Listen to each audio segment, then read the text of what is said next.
The bird dog is another exercise that often gets butchered and we lose it in translation completely.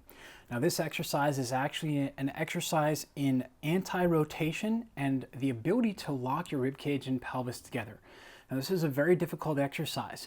If you find this to be too challenging for yourself, you can always do the straight leg kickback, which is actually the first or second level of the bird dog progressions that we use here at Human Vortex Training. Now the way you're going to want to do this is we'll set up just like we did for the straight leg kickback, except now we'll have the knees underneath the hips, the hands underneath, or the wrists more correctly, underneath the shoulders. And from here, we're gonna gently push the floor away. I'm gonna have my back toes dug into the ground just a little bit. I'm gonna brace my midsection. Now, as you go through this exercise, there should be absolutely no movement at all from your spine. We're going to brace the midsection, push the floor away, and we're gonna lift one arm and one hand back, using only the glute and the mid back, and then we're gonna come back down. You'll notice that as I'm doing this, there's absolutely zero movement in through my spine or anywhere else in the body for that matter. It's the hip and the shoulder. That's it.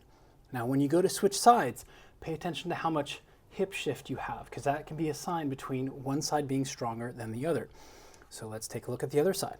Push the floor away, spine neutral, brace, right arm, left leg, hip and shoulder, and then back down. So you see I lost that shoulder just a little bit.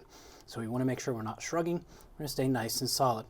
Start off with only as many repetitions as you can do with great technique, and work on holding the top position for 1 or 2 seconds, getting a squeeze of the glute and the mid back to work right in through here as opposed to the upper shoulder, and work on that.